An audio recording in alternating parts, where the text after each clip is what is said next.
Jamano Money Transfer Bureau de Change, your go-to option when it comes to money transfer. With Jamano, you can send money from anywhere in the world to your family and loved ones in the Gambia and be sure the funds will be delivered to them within the shortest time possible. For your convenience, funds sent through Jamano Money Transfer can be picked from all the banks and multiple other financial institutions, including Ajib Bank, Trust Bank, GT Bank, Mega Bank, Basic Bank, Reliance Financial Services, and Approved Services. Visit our head office at Bruceby opposite AfricMed next to Trust Bank Limited or email us at info@jamanomt.com. You can as well call us on 310-3050 or 310-3051 or yet still 733-0688. Our opening hours are 8 a.m. to 8 p.m. Monday to Saturday and 9 a.m. to 4 p.m. on Sunday. Jamano Money Transfer, your most trusted money transfer service where customer satisfaction is paramount. When you think of a simple, fast, and reliable money transfer, think Jamano Money Transfer.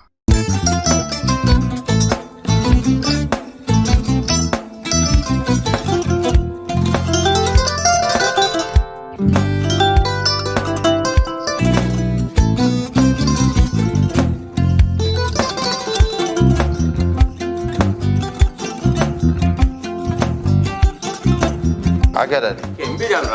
Albaka. Mbaka important. Yo, nga transfer la sto. Ya transfer la sto. Ha, code nyenji. Okay. Nsila ID soto. Sa soto. Sorry. Agada. Bijan bro. Albaka. Mbaka. Bara alla service o tariya. Mbare ki janna nun kunu bara tariya. Jannom yona forest de bureau. Gambia tonkon na no mbari ya bere. Birim koyna fo kato. Bari si kodo kino kato ni fo bolong blabe to. 56 branches mola sota Gambia jang. Ha? Gambia kono anin Gambia bantala bankol. Nka kodo kiya bere to. Kodo sifa fo falindiro fo nyaadi lafta memmen na kodi to poto nin kodi maraw. Jannam number 1 ti nyonta. Andum fana nata anoda enterprise sotale. Wolam nyindi ko domorol fana kol fana be firale de dadi ma nin domorol din fana be teat. Gambia dawda yalo ngam fa kendol sotale je. Wo moy o diat. Apelenta baraka ni ma lafta nyelen kendol e binaji. Yalo bukani la ko la baraka ba. Yalo ndel chosano lo. Abaraka.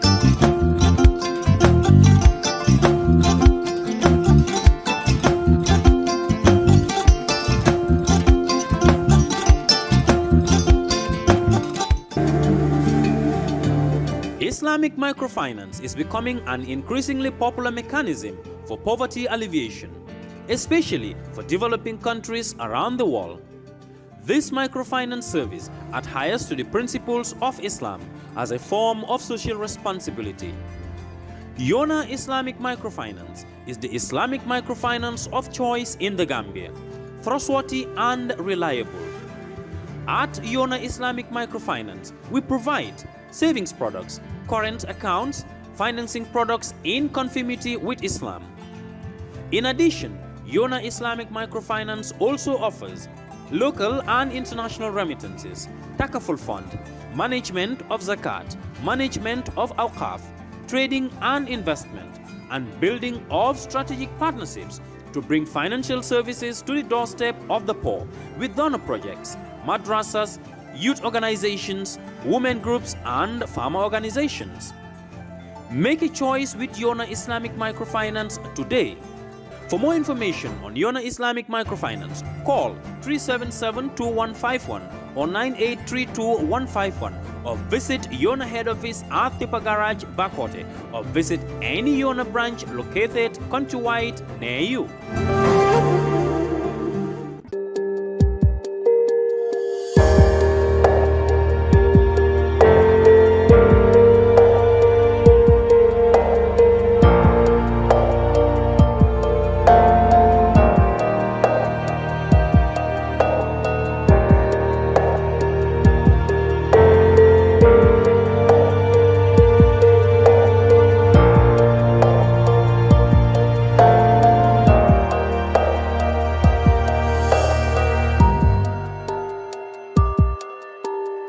Hello and welcome to the Brunch on Kerfatu Live. I'm Lamin Cham. This is our weekly look at events that happened in the last 7 days. Well, the major story, of course, has been happening in the United Democratic Party.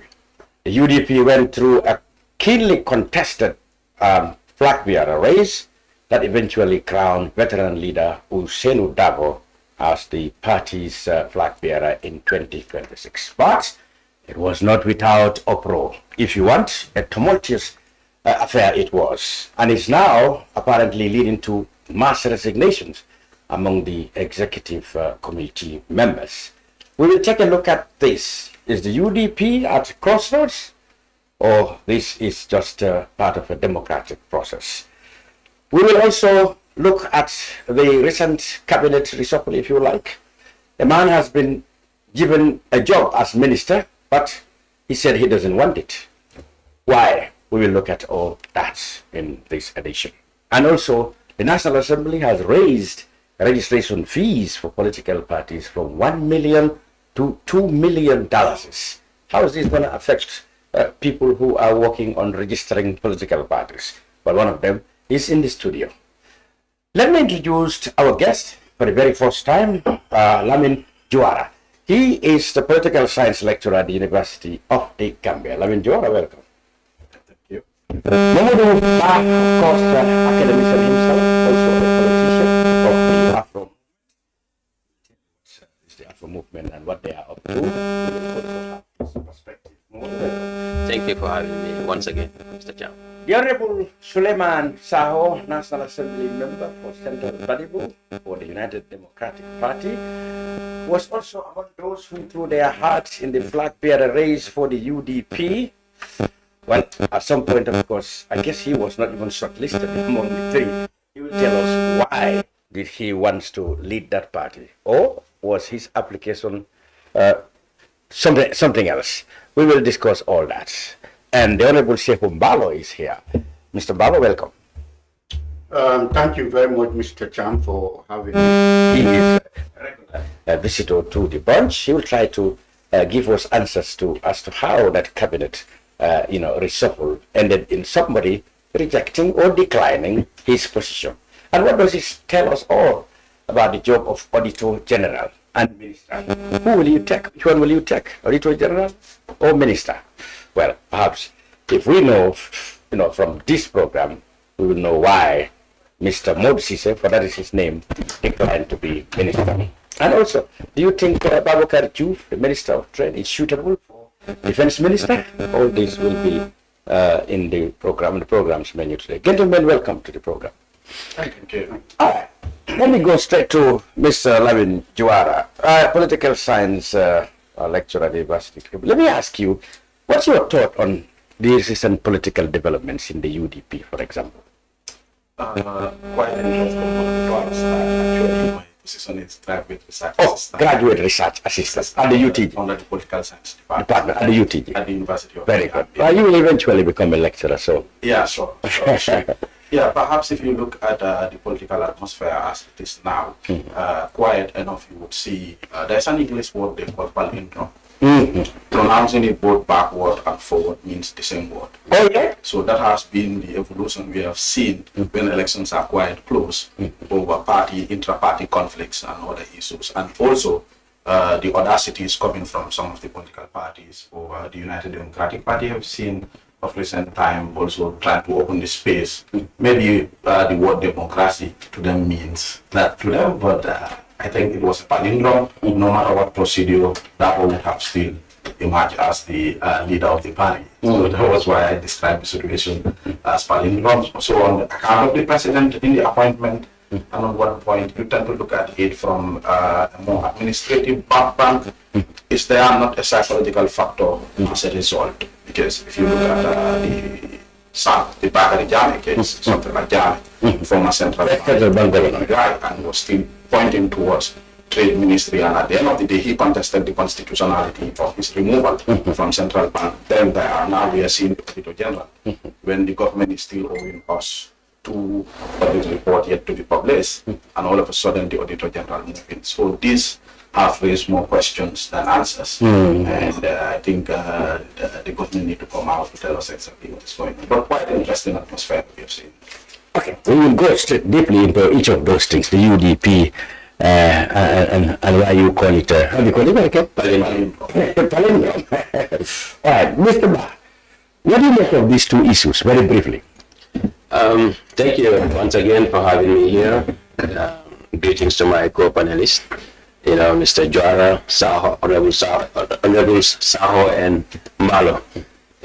It's always a pleasure being here on Kerfatu once again. So I think what we saw recently is really a true lesson of democracy for me. I'm not in UDP. I'm not in any way trying to endorse UDP or Adama because I am an aspirant myself. But here I'm talking as a citizen. I'm talking as a political analyst. According to what we saw, this is what we are going to talk about. So democracy is a process. It is a process, and we've seen that the nomination process towards the flag bearership, everything was democratic because they called for, they asked for candidates to apply. They did, and then a selection was done, and then they selected 3 candidates. They voted for them, and then they published the list. And listing, everything is done transparently and in accordance. So what happens inside, deep inside, we don't know unless they come out and tell us this is so and so and so and so that happened there. But according to what we could see in our eyes, they are very transparent in the manner that we see in other democracies in the world, like the Republicans and the Democrats in the US, who normally do these primaries. So we saw exactly the same thing, with the exception that there was no public debate among the candidates. Maybe in the future they may include it there so that people will know Mr. Saho. But the reason why he wanted to be president, wanted to be the flag bearer of UDP. Personally, I believe that he has something to offer to the country, because I'm just putting my place in his shoes, because this is exactly what I think of. I have plans, I have projects, I have vision for my country. So I believe it was the same vision and plans that he has for our country. So the only way he could pass through was through asking for the flag bearership of UDP. I'm not speaking for him, but I'm just assuming because I'm also an aspirant myself, so I know so I know exactly how people feel about it. People may say different things about you, different opinions about you, but I think this is the general opinion of this. So the process in general, I believe, is very transparent and it is very fair. Okay, before I come to the Honorable, because he has the answers to most of it, I'll go back to Mr. Juwara. Okay, one aspect, let's pick up the UDP thing. Before the final, when you said, of course, you always expected Adama to be the eventual candidate. You said you always expected him to be. There was a contentious candidate in Talib Ahmed Bensouda. He had to withdraw because, according to him, he had already promised that if Dabo was interested, he was not going to be interested. But we saw his candidature brought a lot of acrimony between the members of the party. Why do you think his candidature was so much become so much a row? For Talib, he is very new in the face of the political race in this country, because coming quite young as a candidate for the mayor, and he went in for a whole term and return again. So by 2026, the intention was from very many Gambian, if you look at their perception, was that the United Democratic needs a change in leadership. So there is an intergenerational fight within the UDP at the political space. But what makes the intergenerational fight quite interesting is that the old gowns have their young football team, and also the young football team, Talib, also have his old gowns within UDP, who also share the same view that bringing Dabo again would be quite very difficult for the party to win, because when you look at the definition of political parties, they are just formed to form government. So if you form a political party and you are not forming government, then that's also quite problematic. So that does not mean also oppositions are not quite important within the democratic space. They are, but the UDP have claimed majority for some time, but that majority have never delivered a government to them. So is it not time for them to rethink over it? And then Talib was one image that was coming out. When the Gambia Participate SEPRAS data came out, I had this discussion over a radio with someone, and he was saying, why is it that the NPP did not, the SEPRAS part of their methodology did not identify anybody in NPP? I told him that is quite good for NPP when you look at consolidations within political party. Because if you look at having more options within the political party, it creates inter-party conflict. And that inter-party conflicts become quite very difficult to mold. So if you also look at the MDC in Zimbabwe, Morgan Changarai, after 2013, it was the same thing. After they lost post-2013, we've seen how the party divided before election and how that reflected the incumbents' dominance. So that is that likely to happen in Banjul too? I would not rule it out, yes, because we have seen coalition being formed without the accompany of UDP in this country, and they were never able to move out even a dictatorial system. Not to talk of President Barrow, who aren't a dictator in figure. So do we need more consolidation, or we need a leadership? So leadership have been a question around it, and UDP in their belief. But one thing I find very funny out of it is that people that are not part of UDP want to dictate UDP leadership problems. People who are not part of UDP, if you ask them, they will tell you, I don't support UDP, but I think Talib should lead. That I find problematic, because if you think Talib should lead, join the gown and change it within. Right? So people also from NPP, you will not see them saying Barrow should not go for a third term. So it is people also that are outside of NPP that are saying he should not run for a third term, even if the constitution permit him to do so. So this is quite very, very important, and that information is a swing decision. Because even when I saw the data come out around 30 or 29% hanging on no decision. But what we do not know over that information is that what is the aggregation of that data? Who constituted that data and what information? So it becomes swing. You mentioned people who are not definitely UDPians, but are not trying to say, well, they are not supporting UDP, but they support Talib. They think Talib should go. Are they interfering folks, or this is Talib's cross-party appeal? I would see it Talib cross-party appeal as you would describe it. That is what I would see it to be. But however, I think the young politicians in UDP shoot themselves from their own foot, including Talib. Because if I join the United Democratic Party on belief, and I know that I have intention to run for presidency in no time, there is no way I would declare Dabo as somebody that if he runs, I will not run. I will not sacrifice my constitutional right for him. Rather, is he not also sacrificing his constitutional right for anybody within UDP for quite some time? So we've seen Yankuba Dabo did the same, Talib did the same, and some other people that did not come out also did set similar information. And this now puts them to a crossroad over, because if Talib is to lead the UDP, psychologically the UDP is not ready for that.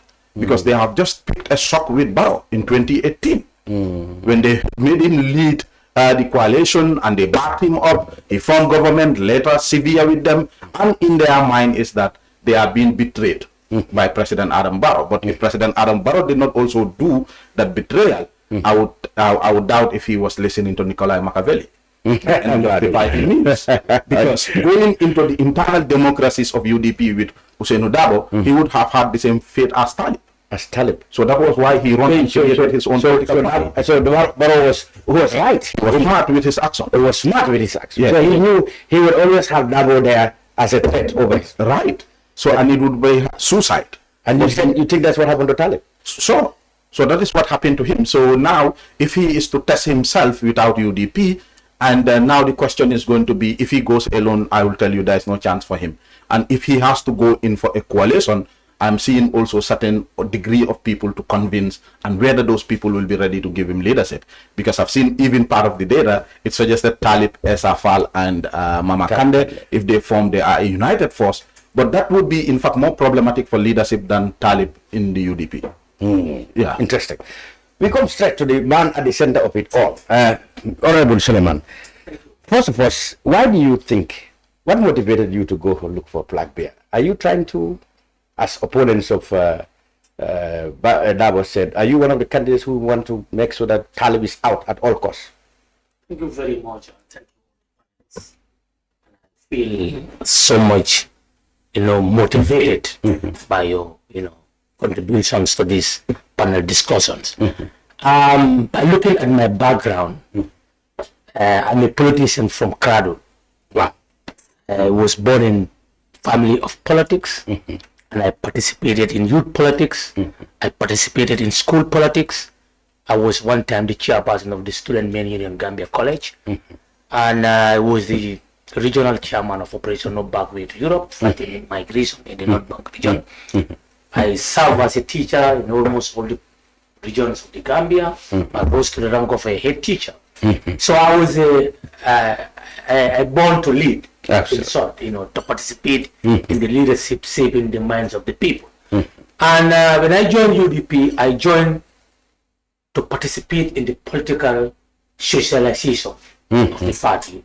That is to make sure there are reforms within the structures, and that propelled me to go for the youth president, which I served 2 consecutive times. And when I was a youth president, I make sure that the youth structure is built on principles and policies. We have a youth age limit. If you are more than 35, you will not hold a youth position in UDP. I and my team introduced them. And we are conducting regional youth training across the board. And we are trying to come up with resolutions, even how leaders will be selected in UDP. All that you are seeing is because of our participation. Yes, coming to the issue of Flag Bear, I believe that I can serve this country. And my vision is to transform this country. So you were serious, actually. Of course. With your of course. I will tell you this, when I was in grade 6, we had a teacher who was going around the class to ask all the students, what do you want to be? My response was, I could still remember, I want to be president of this country. So you're still pursuing your ambition? Of course. Okay. We have not seen all from you yet. So, yes. Mr. Mballow. So because I believe that Gambia need the right person. Gambia need a person who will transform this country agriculturally, who will promote digital accountability in this country, who will make sure that health is affordable and accessible to all, who will make sure that there is institutional supremacy here. When I say institutional supremacy, men and women should not control our institutions, but rather the institutions should be controlled based on principles. Now, coming to Mr. Juwara, that the whole process of UDP, seeing it, he used a political jargon. Yeah. Can you remember? He said he always palindrome. I totally disagree with him. I totally disagree. Just at level. Yes. The word. Because if you look at the political transition in UDP, UDP had never, been embarking on such rigorous process, whereby people are free, they are free to apply, and the team that we have, honestly, when I appeared before the interview panel, I said, if you perform to your best ability and make sure that the process is completed in a democratic manner, I will endorse Hussein. But if I see any foul play around the line, I will not. I will not endorse any winner at the time. You told the panel. I told the panel. Do you understand? And I told them that I'm more electable than Hussein. I showed my ID, asked them. This is not secret, but this is democracy. Now, they went round to the communities. Yes. I have my own reservations, but as you know, democracy is a process. We are building. I believe in the next primary, they will look at certain lapses. Like, for example, the vetting to the provinces. How can you take Honorable Saho to Nyamina? You say the Nyamina people, No, I'm not comfortable with that. Why do you think that's important? Yeah, because I should be present. in Nyamina to sell my idea to the people of Nyamina. Then they can be able to score my marks in the party. So obviously that area Usain will score more marks because he has been in the game for quite a long time. I'm not equating myself to him in terms of that, but I'm equating myself to him in terms of selling the party's policies and programs and my 100 days in office. Do you understand? I believe that Gambia, we have a lot when it comes to our economy. The government of the day is not serious with the economic exploration of this country. How to make sure that inflations are controlled, how to make sure that the youths are given chance to work, to be employed rather than dying in the sea. Do you understand? Under my program, Gambia will no more import rice.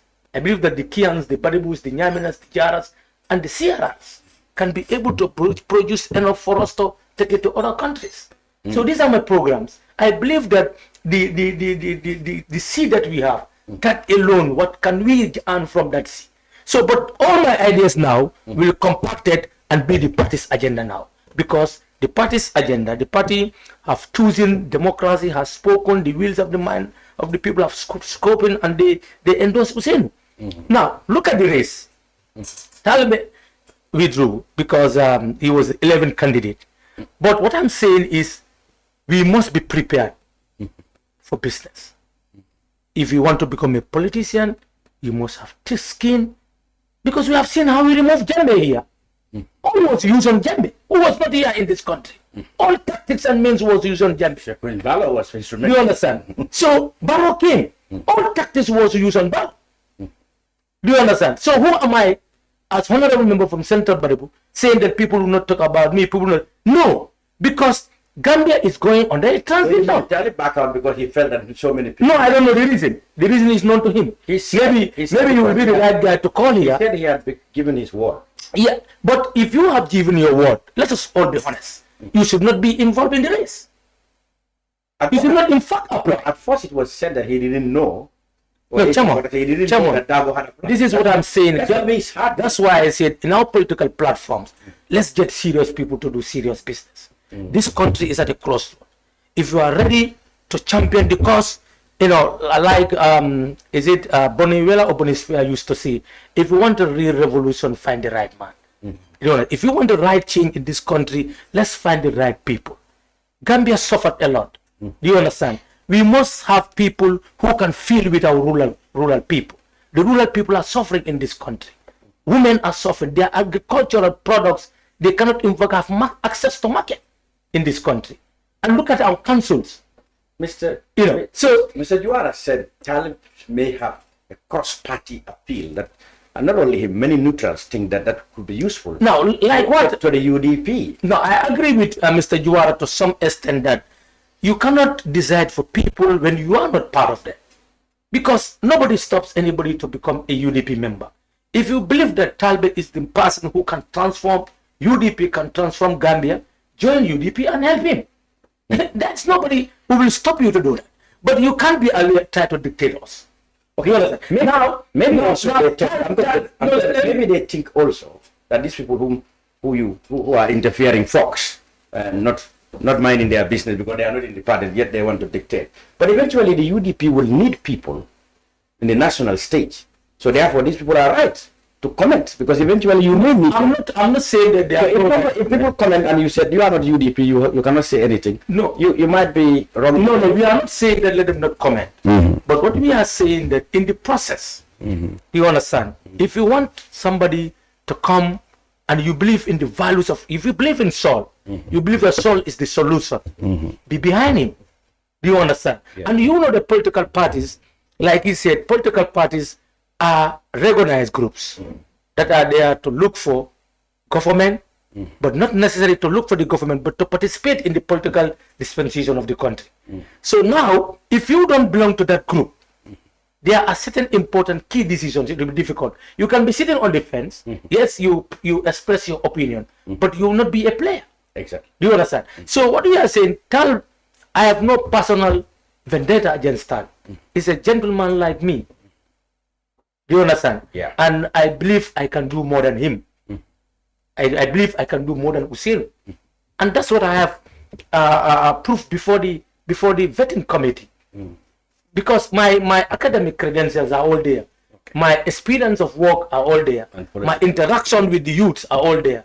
Even at the University of the Gambia, where currently I'm doing my international master's degree in international studies. So what I'm saying is, it's not about fighting each other, the young versus the old. It's about the party. Okay. Do you understand? It's about the party. And it's high time us young people to come together, do you understand, to see to it that we put sanity in the party. Now, look at ANC, for example. When Mandela came, Mandela, by then Ramaphosa and others were very young. Yeah. Do you understand? And Ramaphosa was very rich at the time. But when Mandela proposed Ramaphosa, the elders of the party said, no, the party is going through a transition. Mandela set a very good example. You understand? He served only one term. Exactly. Mandela served for one term, Right. because he was a president. Yes. For us, we are opposition. Hussein is an opposition. No, he also left the chairmanship. You know, ANC. No, what I mean, the chairman to become president. He Yes. also left the two together. Yes, this is what I mean. Thabo Mbeki to be Yeah. chairman, and then he president. Very good. That decision was done by the elders, the senior member of the party, that compelled Mandela to do that. No, but Mandela was ready to do it. Yes, was legal, but Mandela also has his own candidate. But he never said, "I'm going to be here." No. So It's choice. he left an inspiration that, okay, one term is good for me, both as party head and as president. This is what I want to put to you. And he lined up. I want to he had Thabo Mbeki. No, he didn't line up. No, I mean, It's the party that line up. exactly. He Mbeki, wasn't on the party. This Zuma. is what I want to put to you, what I have during my research about how ANC did the transition. What I'm saying is the party members who we have found. Yes. Do you understand? Yeah. Not that to say Suleyman is rich or this man is poor, because those are not the yardstick to measure the progress of the party. I guess It should be based on principle and popularity. Do you understand? Popularity matters. Yeah. Because at the end of the day, you need popular support. You need a popular Do candidate. you understand? So what I'm saying is, UDP as a party, Hussein is their choice, because that has been proven by votes, and there was no voter buying, as my colleague said. Like what is happening under is also can tell. Okay, let's go. So people express their view. They want Hussein to come. So what is important now is to consolidate. We all support the process. Okay, let's go into the resignations now. Now already you have Mr. Juwara, our analyst, our politician. No, you said mass resignation. Mass resignation. Which I want you to withdraw. Okay, mass. Not mass. Not yet. Okay, not yet. Yes. Okay, mass. It's not mass resignation. Okay, written. It's not. All right, written. You can say fix me Okay, resignation. within 2 days we had Tombong Sedi, Babukar Lopi, Parang Karafasonko, 2 other people. 6 within 2 days. Yes. In the diaspora. In the diaspora. Yes. 6 within. Well, that's 5 or 6 within 2 days. No, let me tell you. Can you count them, those? I know those. No. You know them. Can you tell me how many have resigned? No. I said now I don't confirm, but I know it's not mass. You know, when you say mass, these are You large know a numbers. lot within a short time. Yes, mass within 2 mass days. means large number. Okay. All right. Okay, I agree. Not mass. Yes, it's not mass. But But now let me several have gone. Let me tell you. I want you to tell us, to inform us now. You've been the UDP man. How much, if there's any effect at all, Now let me tell you. will these resignations do? Are these just? No, let me tell you. Let me tell you. As people, I respect all of them and the services that they have rendered to the party, but this is normal in democracy, because once there are competitions, some group of people feel offended. They don't want to participate no longer. That's their choice. But what I'm going to tell you, UDP has a lot of experienced, talented people who can fill those positions. Exactly. And they don't have the opportunity. Do you understand? Let me tell you, those people, if I should politically assess them, what they have done, some of them, to the party, is too much. They cost us a lot. You mean those who have resigned? Yes, some of them. They harm the Because, party rather than yes, let me tell you, we have to be honest. We cannot be in a party. You are selling an agenda of an individual, and you have an executive position. Do you understand? Even if they don't resign, the restructuring that is coming, they might not survive it. Because look, we need serious people in the serious position, as I said, and I'm going to repeat it. Do you understand? These are the people that I said I respect them, they serve to some degree. But if you do a political analysis of their impact, they cause more harm than good. All these separations, do you understand that? Because if you believe in the process, you participated in the process, why are you resigning now? Because you don't think Husseini is going to win. Make him to win. And we are the people who are claiming that there are foul plays in and out in the electoral process. If that is true, do you understand? I think it's high time you come together to look at those loopholes. Do you understand? We fix them. Rather than saying, because somebody is not choosing, so I'm not going to participate. So it means you are there for that person, not the party. Me, I'm not in UDP for Hussein. They also said that they are going out because they don't believe that the campaign of Dabo will win, so they don't want to be there, and their heart is not there, so they want to resign. Now, if that is the case, if that is the fear, 2021 they should be with Barrow. They should have resigned earlier on. Why? Now let me tell you. Where they in Barrow? No, what I'm saying, if you believe that this candidate cannot win, that's why you are leaving the party, it means you don't respect the party principle. You are not there for the party principle. Then you are there for only win. You are not a politician. And in any competition, you must win or lose. Now, if they know that they are not going to win, or Hussein is not going to win, why did they accept him in 2021? Why, when they knew that Hussein has been failing, if that is the case? I mean, so why are they now allowing Hussein in 2021, now saying that it's because of his candidature? Let me tell you, even if he brings Suleyman Saho, or Juwara, or Mr. Ba, or Mballow, if the people of the party are not united to support him, how can he win? This is the question. We need unity of focus. You yourself said We need unity of focus. you yourself said you believe that you can sell the party more than Hussein. Yes. That's why you went there. Yes. You said that. Yeah, but I need support of the people. Okay. This is what I'm saying. Yeah, but your I alone cannot do it. Your only difference is you believe that the eventual winner needs the support of everybody. You did not resign. That's the only difference. Yes, exactly. Why should I? No, not only that. I have to respect the democratic process. Okay. Do you understand? I'm not saying that I'm going to die in UDP. I may leave.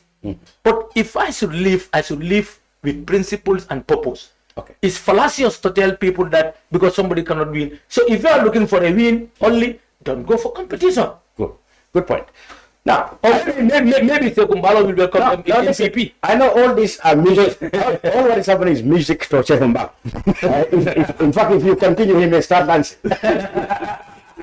He has been practicing. No, I'll come to him too. If you continue, he might start dancing. How do you react to all this in the UDP? Well, I mean, thank you very much. First of all, I mean, I would acknowledge my colleague, panelist, Mr. Juwara. Thank you, sir. For being with me, and also Mr. Ba, who is also an aspirant who want to take us out in government. Definitely. And also honorable member of the National Assembly, Mr. Saho. I'm glad that I'm here with them to at least discuss, have an analysis of the political situation in the country. And this is all that he asks for. Yeah. I mean, it's discussion whereby we can put our ideas together. That does not mean that the panelists here, we are the best, or we will come out with best recommendation. But at least we will contribute big, because all of us are representing an institution. So that is very good. First of all, I would congratulate, I would add my voice to the Secretary General and Party Leader of MPP, His Excellency President Adama Barrow, for congratulating Mr. Hussein Mballow for his recent selection as the flag bearer. This is what a mature political leader would do, what Mr. Barrow did. Because for him, he wants to make sure that Gambia from now on, from inception in 2026, we have a genuine democracy. That's what he is advocating. That does not advocate. That does not mean that he doesn't want that to be seen in MPP alone. He wants to see that democracy in all aspects of politics in this country. Democracy exists.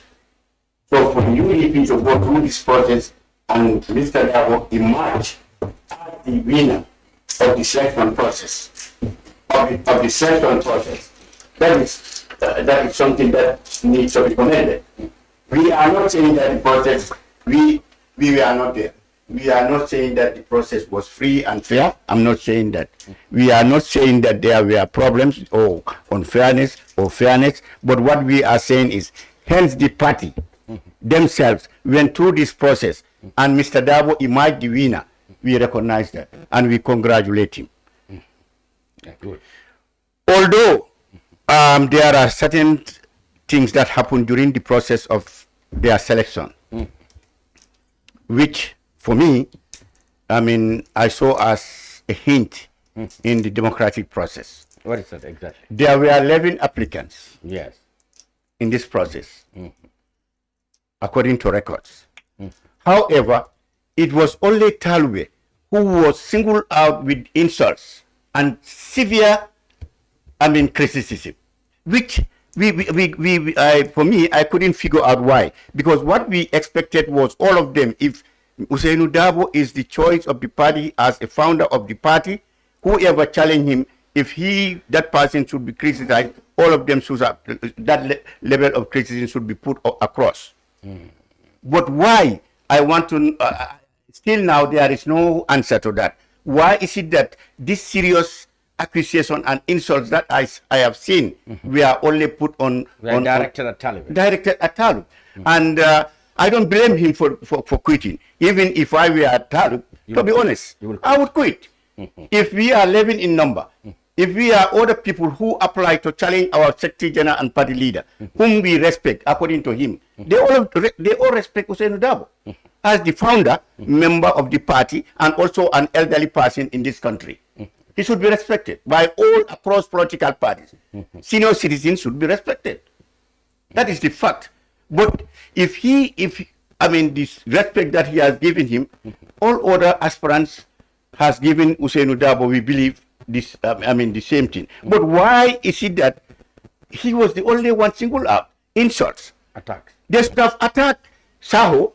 They should have attacked lawyer, what's the Amadou Sane. Amadou Sane and other people. But those people, that's why people are even saying that it was a Barayego.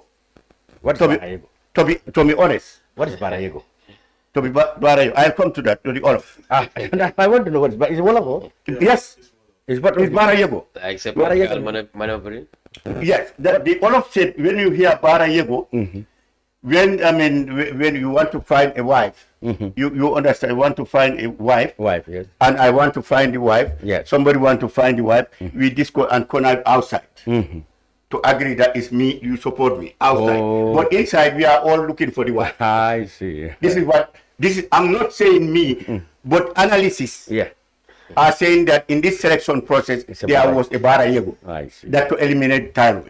I don't know whether that happened. That's why I asked Saho whether his candidature was serious. I never had Saho criticized. Nowhere. If he can show me the insult that were melted on Talib. I have not seen it. I have not seen lawyer Dabo, lawyer J Dabo, Lamin J Dabo, and the other one, what's the name? Bori Ture, Amadou Sane. But if everything was, Talib was this, tormented. I was getting confused. What's the problem? Okay. So, and I think political parties, I think other political parties would learn from this. This is a learning process. You see, democracy is not an easy fix. It's not an easy fix. It's a trial and error. So I think for us, all the other political parties would learn from what happened in the UDP. With all fairness. If people apply, let us treat them fairly, all of them equally and fairly. Exactly. And on the side of this election process, like I said, for us, we cannot criticize. We cannot say that Dabo was not. We congratulated him, and I add my voice to His Excellency President Adama Barrow. That's the right thing. And anybody who is selected in any party, I believe the President, Secretary General is somebody who believes in genuine democracy. He would congratulate him and ask the entire party to congratulate. And we have done that. The moment he congratulates somebody, the party has congratulated that party. You know, I just want to intervene on Mr. that. Ba? Just to intervene on that. You know, concerning what he said about the process. Here we have to identify the characters. Who are the main characters? Here you have Honorable Ousainou Darboe. You have Talib Bensouda. You know, so they are the main characters here. Yeah, I mean the main characters here are Boriture. I mean the main. He said the main. The main. Okay. The main. Yeah. Okay. So basically, it was between two of them. Others also, they came, you know, they wanted the same thing. But like what you are talking about, insults and others. So this came from the, according to what we observe, this came from the base. Okay, it's just like you are at the football field, you know, supporters, you know, people are supporting. So the rule is that they shouldn't insult. The rule is that they shouldn't throw stones. They shouldn't throw things. But they are doing that. But sometimes, you know, as a leader, you know, you have a family. So, and then what they do, not that, you know, you caution everything that they do. So I've had lawyer Ousainou Darboe himself came out, you know, and then, you know, denounced and said, don't insult anybody. Yes. And he said, don't. He also noticed it. I've had it. Yeah. Yes. Lawyer Ousainou Darboe said clearly to his militants, to his supporters, that don't insult anybody. Don't insult me. If you don't want them to insult me, don't insult anybody. So, you know, like if Talib is saying that, you know, because he felt being insulted, he felt being disrespected, you know, what insults, what are they saying to President Barrow every day? What are people saying to President Barrow every day? What are people saying to Honorable Halifa Saleh every day? What are people saying to Honorable Mama Kandeh every day? What are people saying to me every day? What have they been saying to you recently? Exactly. You yourself, Mr. Mballow, what have they people, you know, there are people, you know, who do things that their leaders don't want them to do. So now the question that we have to ask here is whether the leaders themselves are cautioning it, whether the leaders themselves they are encouraging those insults.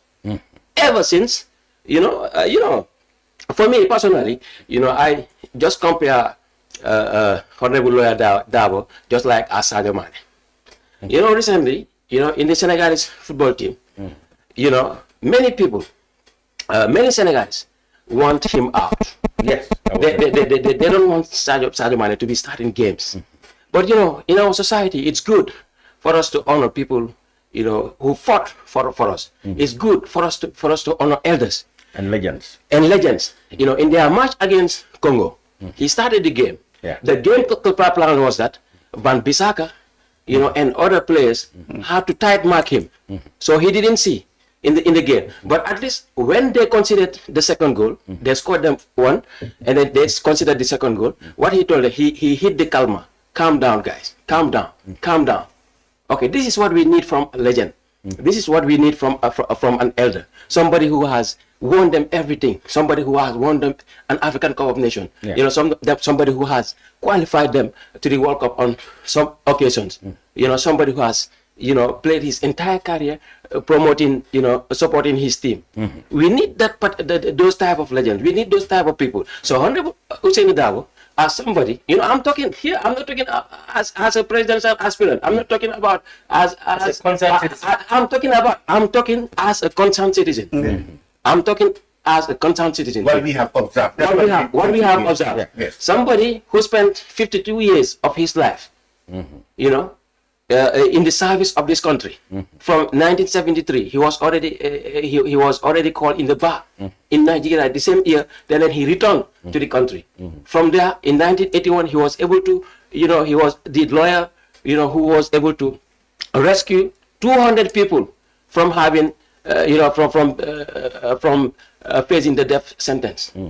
This is the lawyer Darboe who, you know, in 2016, you know, when he sacrificed to go to jail alongside Solo Sunday, you know, for the sake of Solo Sunday. Yeah, yes. So all this had happened. You know, he was in jail. He came out. He was vice president, and then he wanted to pursue his ambition to be president. So how can you force somebody to retire?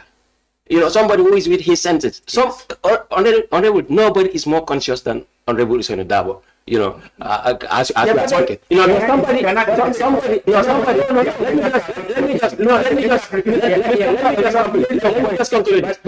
me just I'm thinking, if you say forced to retire, you are going to, you are now forgetting the process that the general view is that Honorable Dabo is an old person, and then he should leave for the young one. You know, I'm part of the younger generation. So the right thing is for me to stand here and defend. Okay, you know, the old people, they should go, and then leave us young people to what I call to move on. Let me just complete. So we are not doing that. What we are saying, what we are observing is that, you know, we are seeing here a man who has spent his whole life, you know, defending the country, a man who has spent his own life, and then he wants to be a president. So how all of a sudden we just can't say, okay, because of your old age, you cannot be president, while we are still listening to his interview, we are listening to his ideas, he's talking something that is sensible, he's still smart, you know, he's not out of mind, but he has the strength, he has the health, you know, he has the mind. You know, if you want to be a president, there is no day that passes by without you thinking of how to develop this country. So somebody from let's say from 1996 to date, that's 29 years. Every day, this man has been thinking on how to develop this country. So that is experience. That is a huge experience that we need as a country. Okay. Yes. No, Mr. Cham, before I forget, I just want to have a quick intervention here. Mr. Mballow. Yes. Yeah, you said if you are Talib Bensouda, you would do the same. But what I'm saying, no, it's not about single out. If everybody was Mr. Mballow, I believe Mr. Mballow, let's be honest. Let's be honest in our analysis. yeah. Do you understand? Talib did not say it's because of insult is leaving the organizing secretary. He said. No, he advised at the Listen what he said. He's a journalist. He said, aspiring to be a political leader or politics should not be about insults. Yes. And he mentioned, so insults was his concern. I said, why? He was concerned about insults. But principally, like you said, he said he had given his word. Exactly. That is why he cannot continue. Exactly. So let's dissect these things that happen. Let's be very honest. Yeah.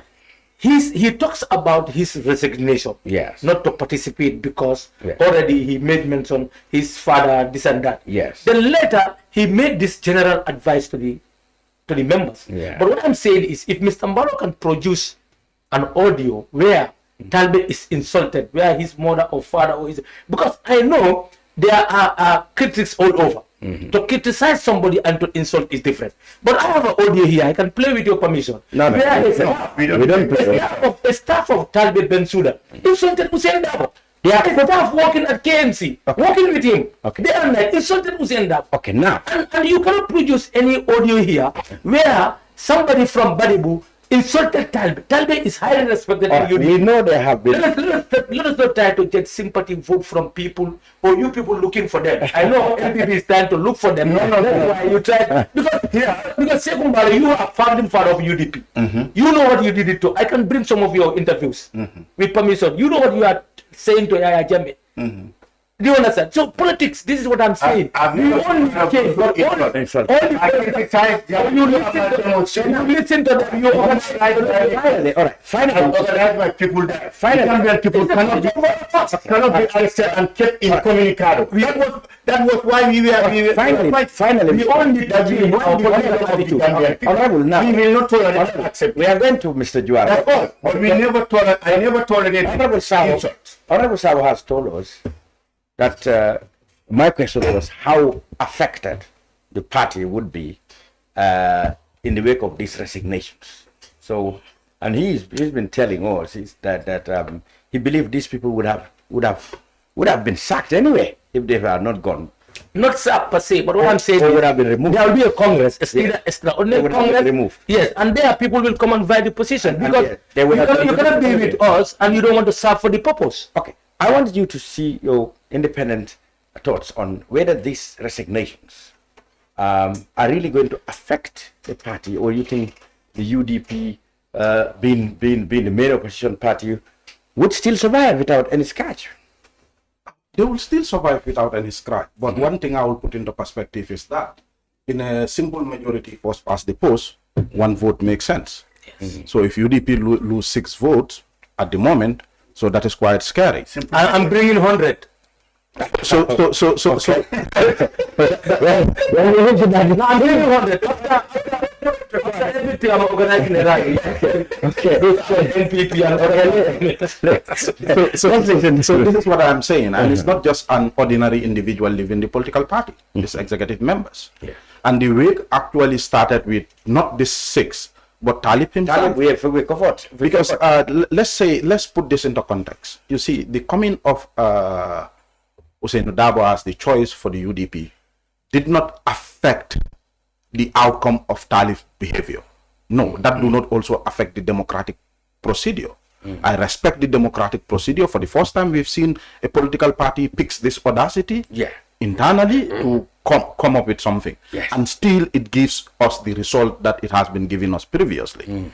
So, but however, the Talib going out as organizing secretary and just saying part of, if I could get him right, what he just said, okay, if I contest Darboe, then anybody that should support Darboe should be somebody who have not contested with him over a particular position in the world of context, if I make that right. So which is quite interesting. So for me, losing or deciding to respect his previous statement of not contesting Darboe should not amount to resigning as organizing secretary. But if that happened, then there is a bigger problem than the problem of choosing. Yes. And we have seen now those people that align towards those perspectives. And this also creates space. When I had Honorable trying to make up Talib, I'm thinking of him also looking at something in the long run. The NPP is trying to in the long run. It is going to be a good chip for them. It is going to be a good chip for them. Okay. But now, after this, Talib have 3 baskets. Okay, one of them. The basket is to remain a UDP ordinary member. The second basket is that he moves out of the UDP and go and form alliance with other people as projected. The third basket is whether he is going to be ready to join the NPP, which is going to be dangerous for his character. Because some of even the swing decision that he is taking, if he moves, there is also going to be divide in his support. So whatsoever choices that he is going to choose, he has to be very careful with it. He has to be very, very careful with it. Because UDP is a party of precept. A party of precept in such a way that their organization is unique across all other political parties. But however, their consolidation of accommodating other parties in coalition is weak. Yes. Because anytime you negotiate their leadership with them, then that's not a problem. You don't go anywhere. You don't go anywhere. So that is why 2001 failed. 2006, we've seen how it failed with the NAT, when UDP chickened out. And as well as at the end of the day, into 2011. 2021. And 2021, we've seen this. So now even... So when it comes to negotiating with UDP, you don't talk about Ousainu's position. That's not negotiable. No, that's what you said. What I'm saying, UDP will not participate. The United Democratic Party will not participate in any coalition that is led by somebody else, in which their leadership is put into question. So even in the convention of the when we were forming NAT, in the 2016, you mean if the UDP candidate wouldn't have won, they wouldn't have won? No, if Adama was not. No, but imagine. Let's look at the internal democracies in 2016. After UDP pushed up and brought current President Adama Barrow as their candidate, and they went up there. For me, the question is, how did Barrow win over the other conventions? Yes. So this over Halifa Sallah, over Ahmad Ba, and even over OJ. So all political parties succumb, because if you look at each political party send equal number of delegates. But how did UDP at the end of the day manage to get more of those people to support? If you ask Mama Kande at the time, he will tell you parties like the GMC, the PDP, and even and some others are virtually UDP supporters that have been brought there. That's what he. No, but that's why he did not join. Yeah, but look at Mama Kande's known joint of the 2020 helps the entire election. Yeah, that helped them. Yeah. But I'll tell you the reason he advanced was that when the UDP candidate was coming from, when Adama Barrow was coming from TO, he recognized that the other small parties were joining the UDP. So he suspected that these same people are not parties, they are parties of UDP. That's what Mama Kande. So this is what I'm saying. No. I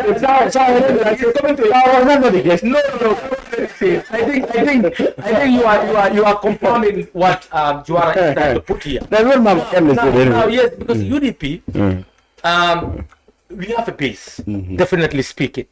And if you look at the grassroots, we take politics, though we have our lapses, as I said, no institution is 100%. I know. But our grassroots connection is very high.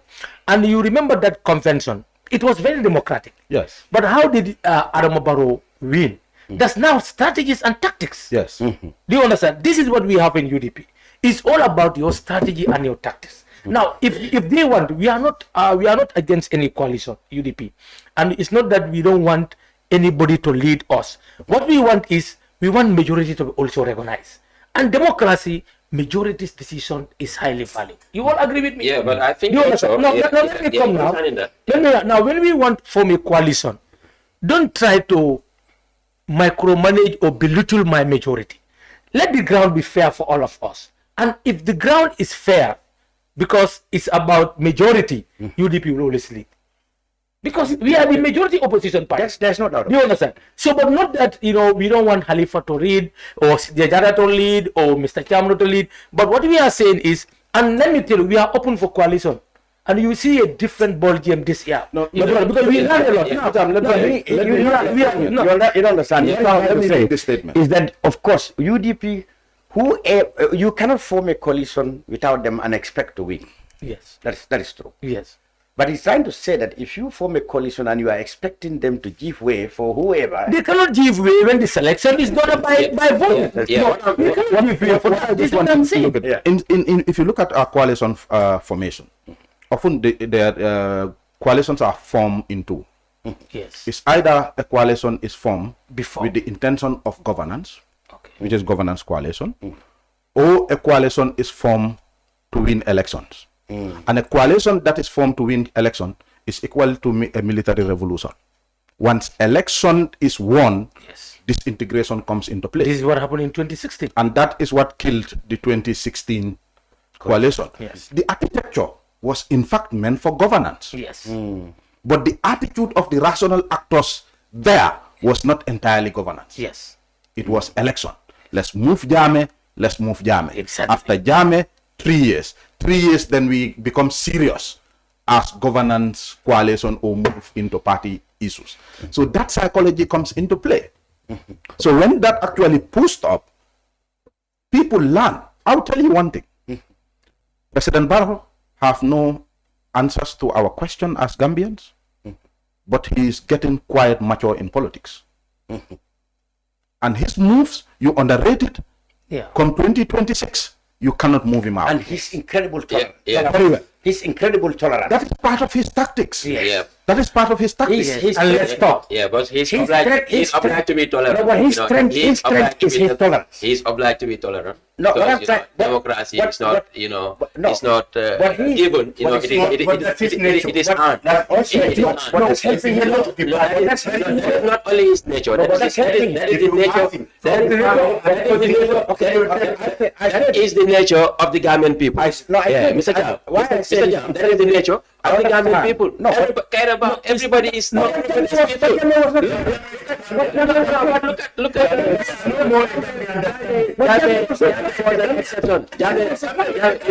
in any rule there is an exception. Jammeh was an exception. Jammeh was a soldier. But look at from Jawara to now. You look at all the political leaders among the elders, who would you say? You say that this guy, is violent, or this guy doesn't want peace, or this guy is not tolerant. Everybody is tolerant. Tolerance is not violent. It's not about somebody propagating violence. Jammeh was that one. But I'm trying to say the person who has the capacity to accommodate people who, would have otherwise been his arch rivals. If people like Momodou Sabally, people like Dr. Cisse. There is nothing in this world that those people have not said about. No, just his interest. Just his interest. I know. Yes. It may be his interest. It may be his interest to silence them. Fine. That's it. Okay, that's true. No. But the fact that he had the capacity to accommodate that, it speaks volumes of his the you and I will not there is no enemy. So he's using there is interest. If Barrow's interest is to bring Honorable Saho, to come and join him. As long as he but you are making comments saying that Nisi Tignano, So, you agree? Is that not? No, that's now. No, you agree? You will agree. You will agree. That's not about tolerance. You will agree that one of the reasons that Juwara stood out was his immense tolerance. You know what I mean? Yes. Even people he had quarrel with, he was able to accommodate them. Yes. You insult him. Okay, you are right in any sense, Mr. Barr, that it may be his interest to silence them because they are too much of a thorn in his in his flesh. You understand? But give me 1 minute. People who has a big ego. Yeah. Yes. Even if they are interested in you, but if their ego is big, they'll say this guy insulted me. Mr. Cham, it's not about Barrow now. It's about the institution now. You have to remember how Barrow came. Yeah. Yaya Jammeh came by the barrel of the gun. Barrow came by coalition. Barrow was United Democratic Party, and he rose to the rank of a treasurer. He was talking about these democratic values. So he cannot just be a president, change himself to become not tolerant. Do you understand? Yeah. They knew all that they were doing. So, and this is how we need to build people. Do you understand? So, Barrow must be tolerant because our constitution says the presidents must be accommodative and tolerant. Do you understand? So, he's abiding by the principle of the constitution. So, it's not that, is that in character. Saihou Mballow, as the presidential advisor, you know the constitution. You are the people, I think, advising him to be tolerant. If that is so, we should also applaud you for that. But if you are trying to tell him, no, let that person be arrested. No, we cannot accept it. 2016. No, we fought for that. We fought for that. And nobody is going to fight for that. I know that I will come to this and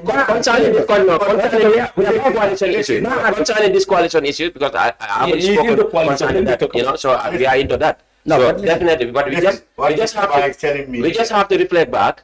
We just have to. Yes, we just have to reflect back in 2021. What was Barrow's strategy? Why did Barrow was able to have many people, including myself, endorsing his presidency? Yes. Why? Why? That was the reason. And the answer, is what UDP was lacking. That was, they had a strategy, to call everybody on board, to discuss with them. Come, this is what we want. But UDP did not do that in 2020. In 2021, UDP thought that they had already won the election.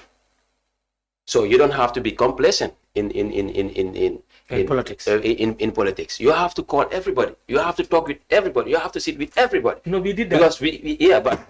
That was one of your problems. That's very clear. Okay. No, Cham, I wanted to tell him that we did that because I engaged SR5 up to the party level. We engaged Mama Kande. Do you understand? We engaged Bibi Dabu. No, like what you said, other actors. Do you understand? Yeah, because as I said, you are very insignificant. You are very Mr. Barr, right now, we have a strategy. We will involve all of you because Gambia needs change in 2016. Okay. We'll call you. Let's go over Mr. Juwara. Mr. Juwara, we are now going to the last part. That is, the last two. In 10 minutes. Yes. Let me just come into here. I had Mr. Okay, 1 minute. Mr. Saho saying that they will involve them. Let me tell them. We were the founders of UDP. You know how many coalitions we initiated in this country? And they failed. All those coalitions failed until 2026, when on 2016, when the Gambian people had the right person. Don't see 2016 Barrow being selected as just because UDP has put on, or somebody has. Everybody from NRP, all the other party, whoever was pointed to President Adama Barrow, we say, oh, I know him. This guy is harmless somebody. This person is not greedy. That was not the only thing there. That was not the only thing. There was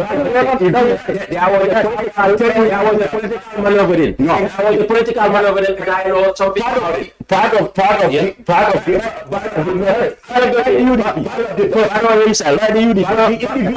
himself met me somewhere. In 2026. Now that we are past that. Yes. Individual, let me tell you, honorable member Ba, let me tell you, in the opinion of a candidate, individual face quality is very important. Not where you are coming from, not your organization. But I learned that Mr. Barrow, at the initial stage, you are not endorsing Barrow. No. Yeah, at the initial stage. I supported Mama Kande to take Yaya Jammeh out. Yeah, but you are not into Barrow. Yes, so you said everybody knew the Barrow. No, you did not have the lens to recognize Barrow. No one knew him. No one never expressed that he want to contest election when we were putting up Mama Kande. We wanted Usain Dabo to be out in prison. Our UDP had a press conference. Let me explain to this. We had a press conference and majority agreed that we will boycott the election. I said we will never. If you boycott, then Barrow, Jammeh is going to win and Dabo is going to die in prison. It's not about that. You did not fight for only Dabo. No, you did not only fight. It's not about It's not about Hussein dying in the prison. It was about the country. So this is why you got it wrong.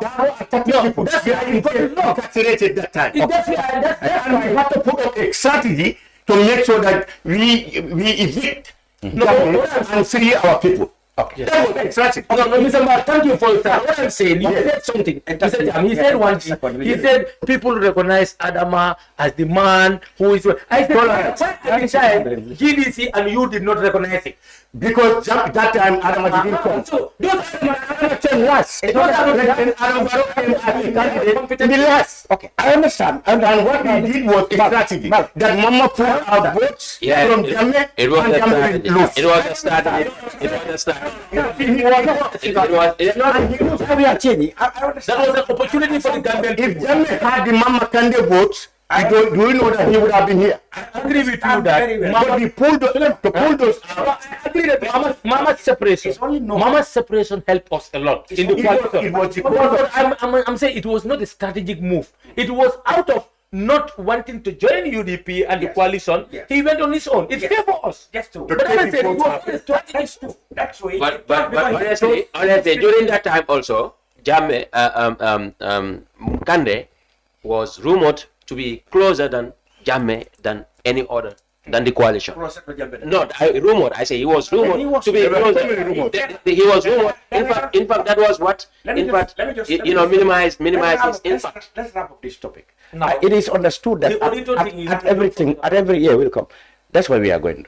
At all, generally everybody knows it's normal that at the beginning of everything, one might not endorse Mr. X, one might not Mr. X. Yes, like it was said, even Hussein Dabo suggested somebody other than Adama. It was said that, something like that. So it's natural that at some point, people are thinking of this and that. But eventually, if you are able to come together after a choice has been made, that's what makes you, that's where the strength lies. But now, like I said, a man has been appointed minister, but he said he doesn't like it. And he's the Auditor General, Momodou Cisse. Mr. Mballow, people are saying, was Momodou Cisse consulted? The government said it was, but people are not convinced. People said it is a move. Indirect way of removing him from Auditor General because of his principles. That is what happened. What happened in this case? Was the presidency? Yes. What I can tell you here is Momodou Cisse was consulted. I saw he came to the State House. I saw Momodou Cisse at the State House consulted But you don't know what he came. I am with the press. I am at the State House. What I'm telling you is we advise on policies and other things, and we know we are okay with what the policies are and what is going on governance. And when he came, he met with the president on this matter. He was offered to be a minister of trade because His Excellency thought he should be. Hence he has appointed the other one. He has the intention of appointing Babukar to the other position of Minister of Defense. He thought Momodou is a good candidate to manage our trade ministry, whereby he would be responsible for coordinating employment and other aspects, and also our trade. He thought he has confidence on him. That's why he identified. And the president, before he appoints you, he look at so many aspects, your capability, whether you will be able to at least deliver. And he told this man, if I bring him to this position as a minister, he would go. Let me call him. He was called and he accepted. So what happened to this one? It was after we saw on social media that he has rejected. Everybody was shocked. You mean he did not? The president, he accepted the position, offered that he's now the minister, is going to be the minister of trade, and then the other one also accepted to go to Ministry of Defense. First, who was consulted was the minister of Babukar to go to defense, and he accepted. And then the other person was vacant. So where is the procedure? Do they write to them, offer them, or they call them and offer them verbally? First, you consult them before. If you are appointing somebody, you call him that I want to, Mr. Saho, I think you are a good candidate. I want to give you the Ministry of Works. Because I think with what I'm hearing and what I'm seeing, your performance, if you come there with your background, you will do good. Because I have moved the minister from that position, taking him somewhere. It's vacant there. Okay.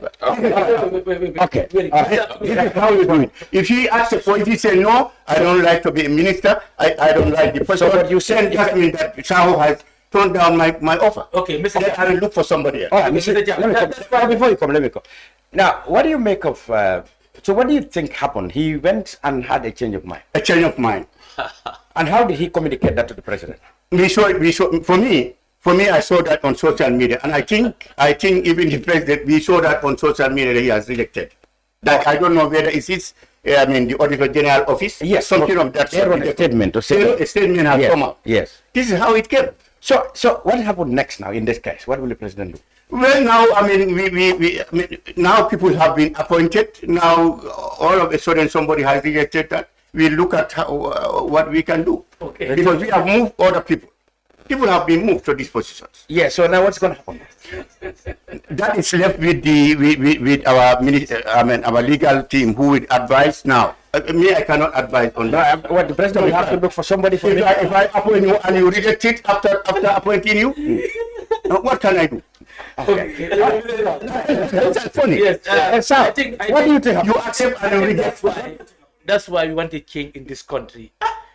Every serious government will not appoint people like this. What Mr. Mballow is telling us. No, sorry. Mr. Mballow. What I'm saying. Mr. Mballow, we have to advise ourselves on the appointment of Auditor General, Chief Justice, such key issues, because it's spelled out in the Constitution. Do you understand? I know that. You advise the ombudsman, Auditor General, the central bank governor, or this position. These have to make consultation first. Yes, exactly. They have some constitutional binding. You know, the Auditor General is a very sensitive place. Important. And it's very important. Do you understand? And the person doesn't easily been removed. Yes. Hope you are not hiding something. Hope there is no serious audit or corruption. The man want to reveal. That's why you are trying to take him from there. Honestly, that's not the reason. I'm confident on him that he would definitely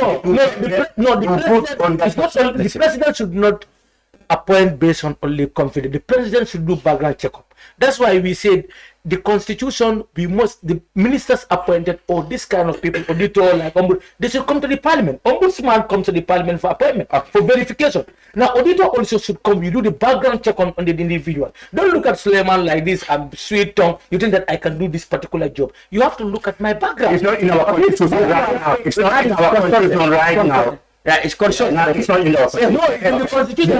Somebody has to be in the I mean how to remove from Auditor General. But it's not removed. He was consulted, offered, and he accepted. What I want you to talk about. Consulted, offered, and accepted. What do you think happened in this case? Okay, what I thought happened in this case, to be honest, I know the Auditor General was engaged. Do you understand?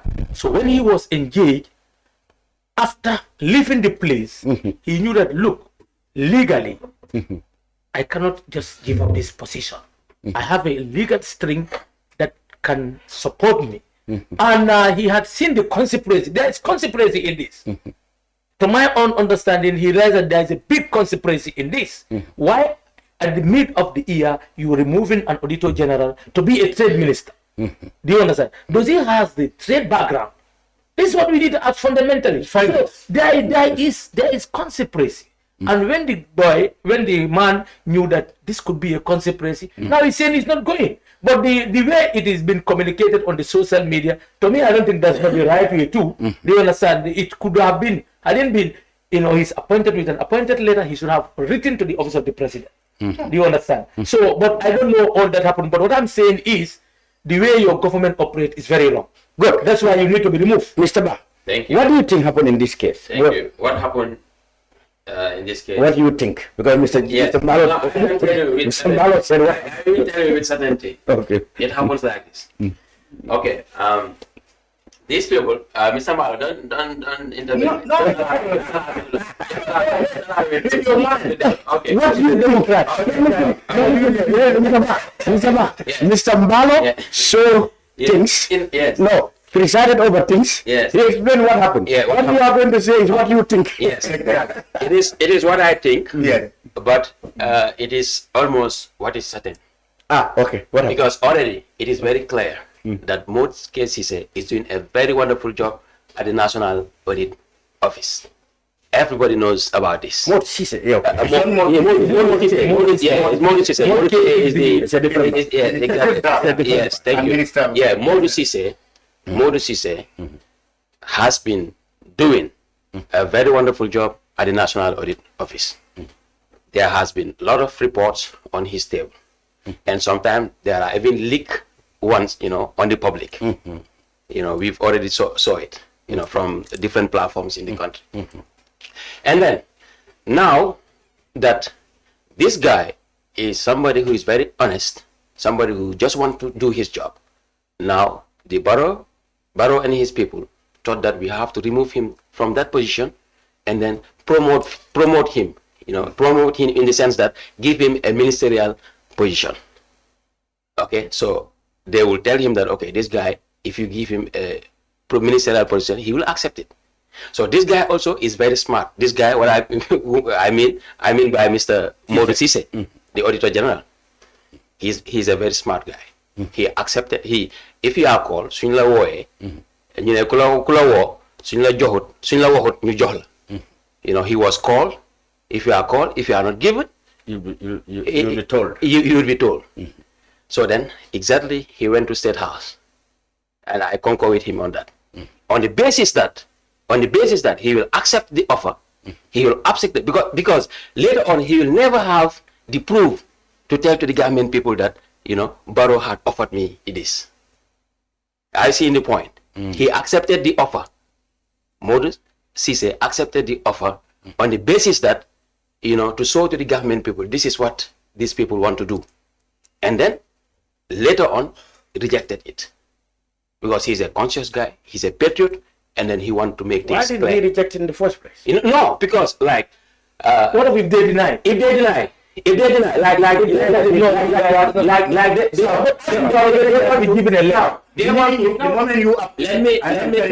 me finish this was what I was talking about. Let me finish my statement. Yeah. Had he not accepted this offer, people like you and me wouldn't have known that he was offered this position. But he had to accept it because he knew that they were on the they were strategizing To remove him. To remove him. As Suleyman said. He knows it. He knows it. Okay. He knows that. Okay. He knows that. What he is doing doesn't favor them. So for them, they want to bring in somebody, who will be under their own control. Somebody who would, protect, the classified information that are on his table. They needed to bring somebody who would. But why did he tell the president I cannot do it in the first place? You mean? No. I mean, he accepted this. Yeah. He accepted this so that it could later on, so that Gambian could know the truth. Okay. All right. If he didn't accept this, we would not have known that he was offered a ministerial position. If he was just removed like that, if he was just removed because they were, and then constitutionally, it is incorrect to remove him. Yes, we know. Okay, you are trying to tell us that it is incorrect to remove. You are trying to tell us like in section 159 there was of the Constitution. A conspiracy to remove him quietly and legally. Yes. All right, because the president had no power to remove him unless he did some misconduct. Exactly. So now you want to say this is a maneuver to get him out of the way. They decided to offer him a ministerial position. So the man would not be fooled. He said, no, you know what, I have to stay put. Yeah, they were trying to fool him. So he was. Mr. Mballow he cannot advise now. No. Mr. Mballow came to what He said this is beyond. Mr. Juwara. Nobody should advise. What do you think? You should advise. We are going to Mr. Juwara. Mr. Juwara. Quite interesting looking at what has happened, President, and his appointment of Momodou Cissé, and then all of a sudden we saw what happened. Government also came out, said we invited him before and also coming up. So for me, why was the appointment so central? Having known that he is manning an office that speaks to accountability and transparency within the country. That's one thing. So we've also seen the same tactic being played by Barrow's government earlier with the central bank governor, who also questioned the constitutionality of his removal, sent to the same trade ministry, and all of a sudden he is no more there. So could this be one factor that also stick to Cissé? We don't know, because Cissé also refused to make a comment after government made a statement that he visited State House and accepted the offer that was granted to him. But all of he didn't come to refute that. Yeah, he did not. I think what I saw from information on social media was that when he was projected to that, he decided to remain silent over the issue. But however, what we learn out of it is that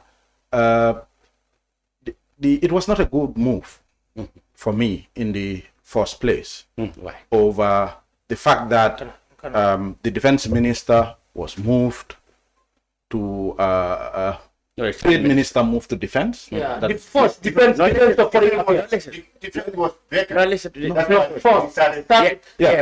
So there was an acting. Because Tangara left. Yeah. And it was vacant. Yes, We defense we was started vacant, moving. This started Defense from was there. vacant. Yeah, but then yes, you said the trade minister moving. So the trade minister moved, and questions were coming whether, in fact, he should has move to the department over. He has any competence. Yeah, but if you also look at the civil service setup, from what I understand when I read those things, is that unless we run a technocrat governance like Japan does, that is the time you can fit people's qualification to what they handle. In the technocracy, that is that. But in the civil service of quiet times, it does not necessarily fit for the minister to be an expert within that area, but his technicians out there should be there to advise him, and he just give policy direction from what he received in cabinet. But sometimes, if that is so true, sometimes it's also too good to just pick on people to certain strategic positions. places. Like, for example, me Because that of their studied background. political science today, if you make me Minister of Health, in the pretext that I have technicians, if health crumble, you will be blamed for that. So that was one issue with the movement. I'm not a fan of it. So when you come back to the appointment of Cissé, there are two schools. That it was out of respect, Cissé went there and accepted, and later went back to his senses to do what is right because he has a constitutional caveat. For me, in as much as that is true, that is also damaging on the office of the presidency. There is no doubt for you to meet the president and tell him, I am a constitutionally appointed individual. My position, the constitution is very clear about it. I appreciate this appointment, but I don't want to take it. Exactly. He could have done that. He could have done that. He should have. And that would not mean disrespecting the president. Exactly. And we will not have reached this stage level. if there is no other issue hidden that we did not know. Government is a government that could, No. could mask their thing. You know, they would have. Even though, I got his point. But the reason he accepted it so that the State House of the Gambia announces his. That is your opinion. He never said that. Announces him as the president.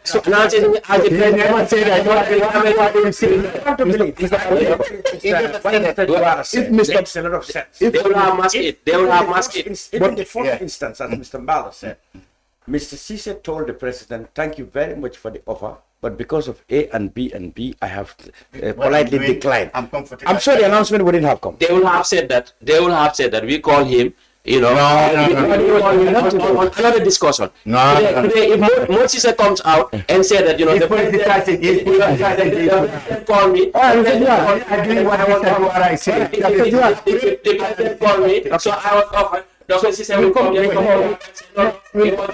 You know, he was calling him. You know, discussing with him. We'll come to your school as well.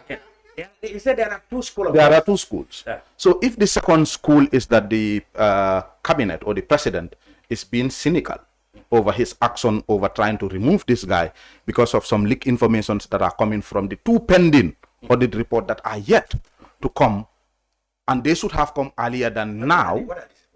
The 2021 audit report is not out. The 2022 is not out. When certain information rumor happened, we had the Minister of Finance requesting for audit to release it, but he is still yet to sign the certificate of release for public consumption of that particular document. It's still not available on public space, so which is bringing some other theory. If that is also true, and the president is about to do that, there was no problem accepting the first theory, and let's wait whether the president will still move to go and remove him.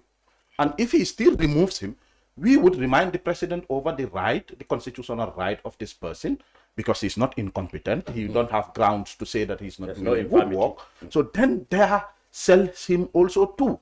And it will be clear to Gambians, as he is saying, there is something cynical with the president of his action. And I know if he has rejected it outright, I don't think the president and his advisors would move him to say, let's go and sack him no matter what.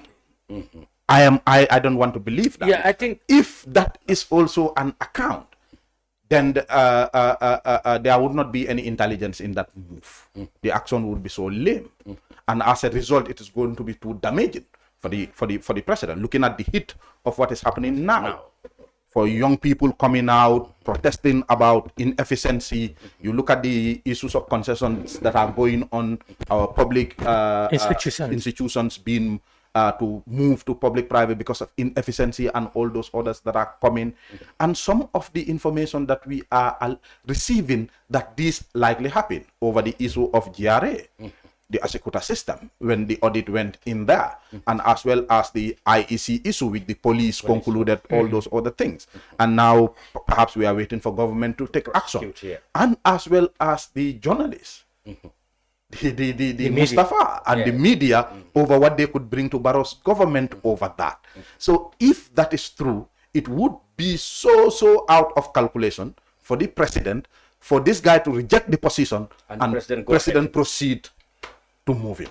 So, but what is so clear and what should be very clear to the Gambian people is for Mr. Cisse to come out to tell us his state of affairs, whether he went there and accepted it, because and later realize that, oh, I hold. But for me, what is too important is that the consultation is not my problem. The legal requirement for appointment under 71 is that the president identified someone and officially communicate to that person. And if that person accepts the position, he would write back to the president. And that's where it will end. And that is where but we don't have evidence of the that. announcement wouldn't have come. So you know, Mr. Champ, because Suleyman, I don't think announcement would have come if the person had. That's why I want to rejected in the first place. I don't want to believe Dr. Cisse, because if the announcement, if the man had declined there and there, the announcement wouldn't have gone ahead. No, what Dr. Cisse said. What Dr. Cisse said, this was a kind of a gentleman arrangement, but it's not official, because the guy was called to State House Do you understand? You know, that is verbal. But he was offered. No, but that's not how our organization should operate. I know. Mr. Cham, if you should appoint me, before you go and make a publication, you will write my appointment and send it to me. Then you make it public. Yeah, this is what I mean. If you talk to me first, Yes. if you don't give me authentic appointment, why should you go on media? No, but I'm trying Who are you going to blame? No, Mr. Saho, that's not the procedure. But if you tell me now you miss one. You miss one point, sir. No, No, I'm not missing. You know, I'm before I saying before I write to the you, government- you accept that before I write to you, I have to talk to you. You don't have to talk to you. Yeah, but we don't have evidence of that. But if I talk to We you, are not sure of that because Momodou is not out to say whether that was done or not. We are not sure of that. What I want to know. You know, before you can write officially, you have to talk to the person. Yes. Now, if I talk to you and say, Honorable, I want to appoint you this position. If you tell me that at that spot that, oh, no, sir, I cannot do this. Yes, I agree. Would I go to publish that you have? No, what I'm saying is, yes, that's why in his analysis, we will say Momodou has a weakness in that area. Do you understand? No, wait. What I'm saying, what I'm saying, if it happens in that manner, okay, if it happens in that manner, No, let's listen to Suleyman. Finally, Suleyman. no, what I'm saying, if it happens in that manner, do you understand? I will say he's weak there, because if it was me, Suleyman, I will say no. This is what I can do, and that area is not my expertise. And by the way, these are the constitutional, constitutional thing that hold me here. Exactly. Now, if you go on doing anything, but what I'm saying too, what Dr. Cisse has reported, we don't yet confirm from Mr. Cisse whether that has happened actually. Do you understand? So there, Advisor is here telling you that. but you said you saw him going, but He he said but he was not there. He said he saw him there. He saw him, but he was not at the discussion. Do you The understand? president has told us that now he has got people to occupy this position. Yeah. He has talked to these people. He's moving this man. Babukar is going to defense. This man now he has. But did you send him That's not what is important. Is after agreement? for you to. No, it's important. We have to upload. It's important. Upload it. Finally now. No, it's important to find out whether the appointment letter was given. By force, when he was consulted for appointment, he told the president, "I cannot do it." Right there before being appointed. I can name here people who were consulted. Where are the proof now? Now, where is the proof that I'm the proof. you are the proof? I'm the proof. No, how are you the proof? You are not a witness. You are not there. You say I don't believe in you. No, he was not there. In fact, he was not there. Yeah. One thing is clear. I may not believe you. One thing is clear, as Mr. Juwara said, if Mr. Cisse had declined the offer from the word go, I believe that the government would not have gone ahead. Mr. Cham, make an announcement. It could be a conspiracy. Mr. Cham, don't trust governments, how they operate. But what No, what I'm saying, that could be If you don't trust government, you don't trust the No, that's problem. Yes. Alright. You don't trust You don't trust the opposition. it could be a conspiracy. It could be two in the same impact. If it is a conspiracy and they place it there and the conspiracy came out later, that is going to have the same impact on the same government. Yes. But what I am saying, But let's hear Mr. Smith. what I'm saying, Let's listen. Let's give him a benefit of the doubt. it is And that's what I want to do Okay. now. Let's give him a benefit of doubt. In that, what prompted the National Audit Office public statement on the matter? Exactly. no the national audit. The public statement. Why do you public think it was statement necessary? from there? Yes. Why was it necessary? To There say- are things that I know personally I would not want to say on media Yes. over the National Audit Office, but I know Cisse had very cordial relationship and professional relationship with its staffs. And from what I learned outside the box, the direction that he is going is of interest. To the nation. In the greater interest of the Gambia, Bravo, the greater good for bravo. that I know from that. So if all of a sudden the president he went there, now how did the office in fact knew Yes. he was appointed? The NO, yes. How did they know? How did they And all of know a sudden preparing a statement for the first time on behalf of Cisse that they have rejected the appointment. Yeah, that is because. No, listen. Yeah. No, I want to know what about. No, that is because That's you what I know, want to say. they are aware because they are aware. They know what is happening. Yes. You know, Wait for your turn.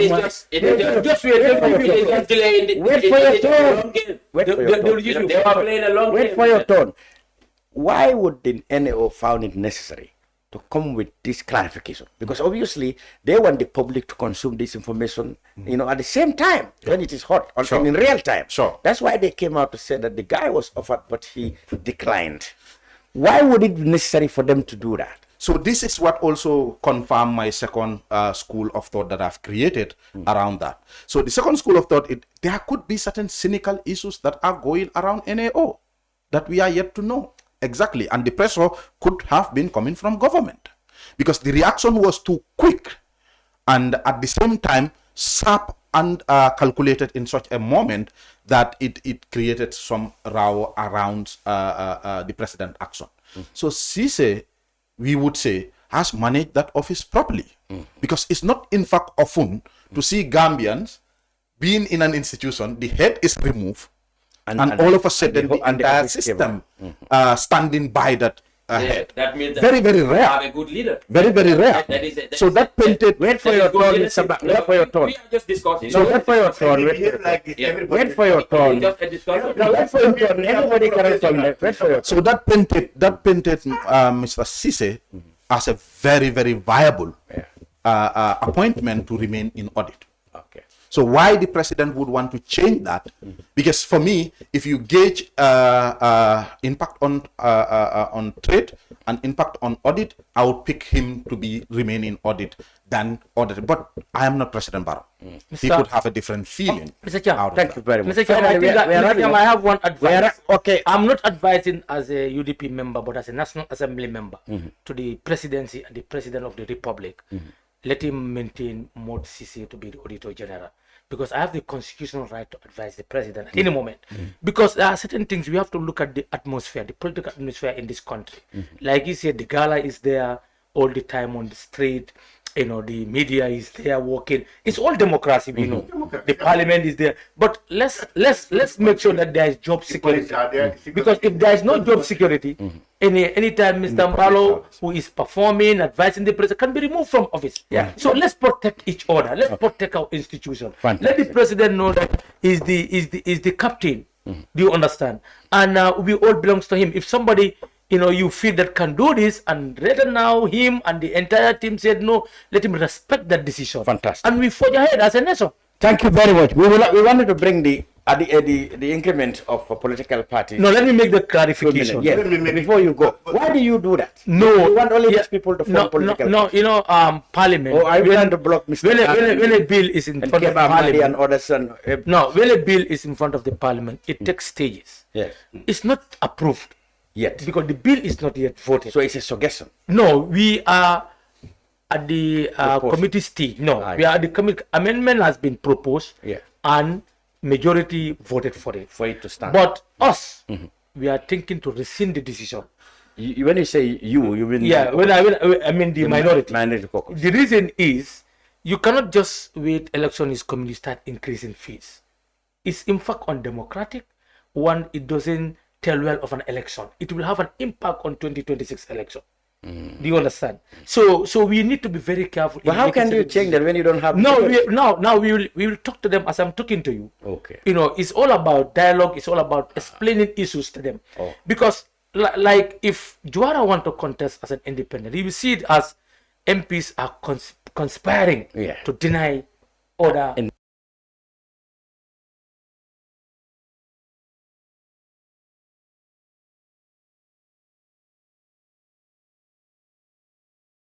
We don't reach at the final stage. Okay. So we can rescind that decision. And there is another thing, because I'm not a fan to increment. We need to increase, but it has to be reasonable. Because, for example, you don't expect MP to pay $5,000. $5,000 also is small. I know that these things is not a kind of revenue earning venture, but it's a kind of trying to be in place. Because if at the end of the day, if you meet your no, they refund you back. No, I don't know how do you do the calling. There's a name. Deposit. Do you understand? If you meet a requirement, they give you a deposit. So it's not kind of an economic venture area that the government or IEC can get money. But what I'm saying is, so let us not deter people. Let us not stop people. We can have a reasonable amount that is affordable. Because you have to look at the current situation. What do you make of the argument that political parties and politicians have to be serious entities? So they have to make this monetary criteria so that only serious people will think of going to... Money would not measure someone's seriousness or unseriousness. Oh, so it's not the money. There could be other, requirements. Do you understand? Not the financial string to attach. Do you understand? We can look at the qualification. We can look at the number of people to nominate you. Like, for example, if Mr. Mballow nominate Honorable Saho's party, do you understand? And all the ID cards, the voters card numbers are there. That number should not be used for his party registration. So IEC must improve on their data system. That is very once I'm nominated, but that one is not proper. Yeah, no. I mean what I'm saying. No, he's highlighting something. What I'm saying. No, what I'm trying to say. I disagree with that. No, that's good, Mr. Cham. You know why? The same voters card can be used for not. No. What I'm saying. You are suggesting. You are suggesting. For Honorable Mballow. For Saho. No, some people. Let me tell you, there are.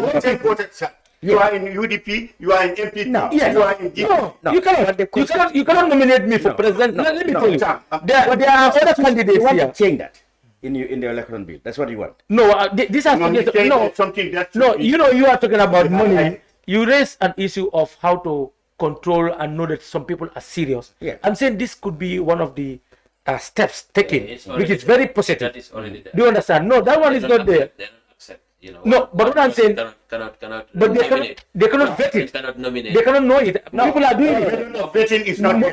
They don't have the masses. Only IC who No, that's why I said IEC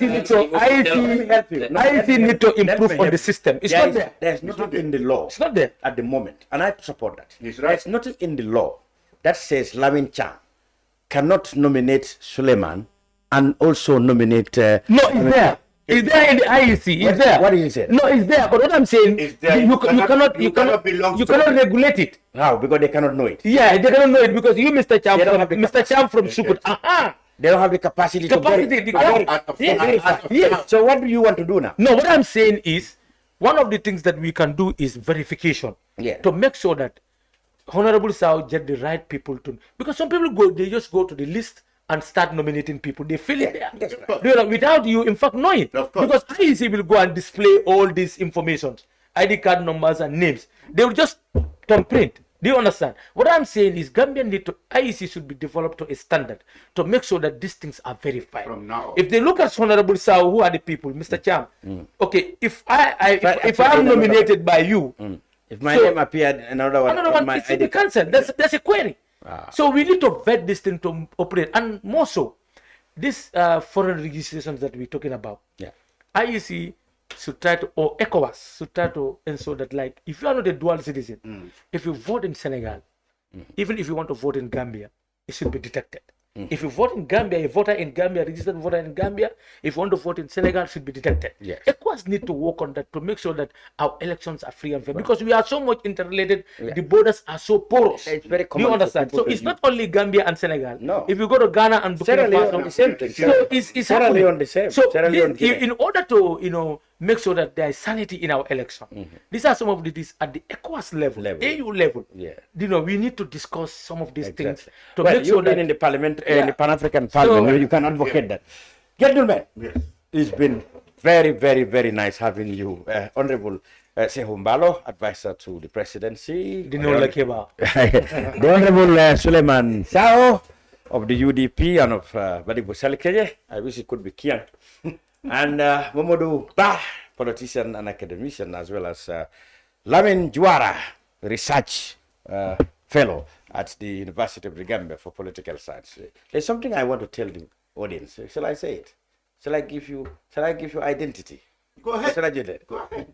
It's fine. He is a distinguished son of the late Honorable Lamin Juwara. Okay. Your father. So that tells you that this country, one day of the other, we will all come together. So that's, because we belong. It's our generation. This is a generational mission. Thank you very much, Mr. Juwara. And we will have more of you, inshallah, in our subsequent panels. Thank you all. I'm Lamin Cham. Wishing you have a good day. Thank you so much. Thank you, Mr. Mballow.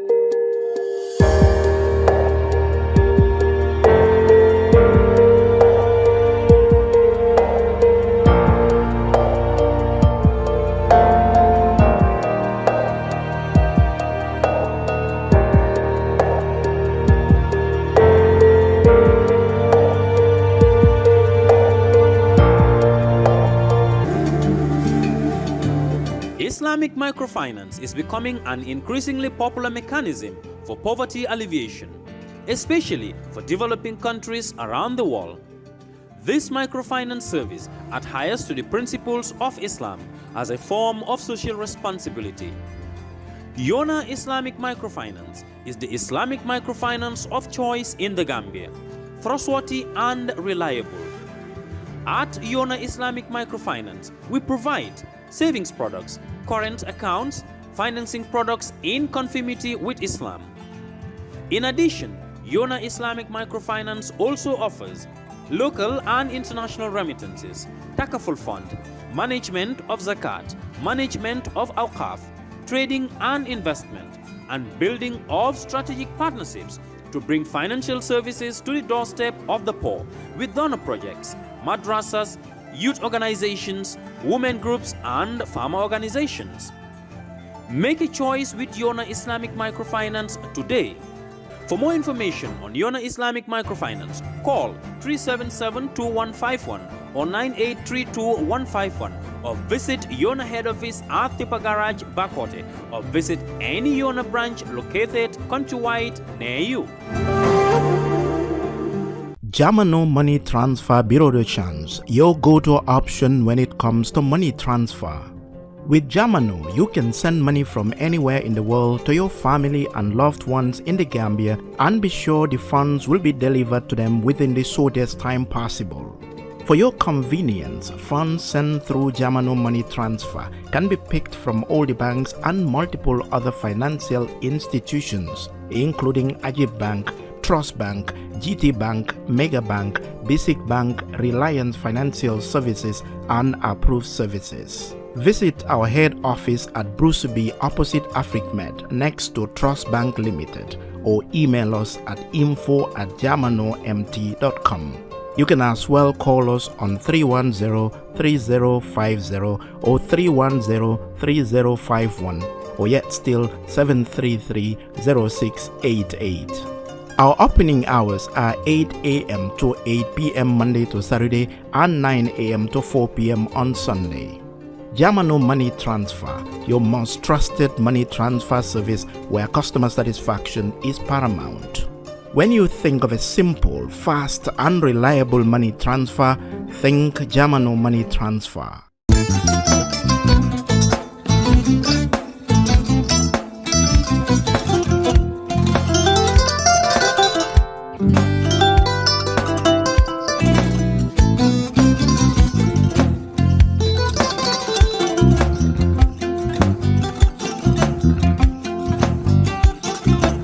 Agada Mbijano aganyani. Albaka. Mbaka important. Yo, nga transfer la sto. Ya transfer la sto. Ha, code nyingi. Okay. Important. Nsila ID soto. Sa soto. Sorry. Agada. Mbijano bro. Albaka. Mbaka. Bara Allah service o tariaka. Mbare. Mo ki janna nun kunu bara tariaka. Janno mi yona forest de bureau. Gambia tonkon na no mbali ya bere. Birin koyna fo kato. Bari si kodo kino kato ni fo bolong blabe to. 56 branches mola soto Gambia jam. Ha? Gambia kono anin Gambia bantala bankol. Nko kono kiya bere to. Kodo sifa fo falindiro fo nyaadi lafta memmen na kodi to poto nin kodi maraw. Jannom number 1 ti nyonta. Andum fana nata anoda enterprise sotale. Golam nyindi ko domorol fana kol fana be firale de dadi man domorol dir fana beteata. Gambia dawda yalo ngam fa kendol sotale je. Wo moyo diat. Apelenta baraka. Ni ma lafta nyelen kendol e bina. Yalo bu kanila ko la baraka ba. Yalo ndel chosano lo. Baraka.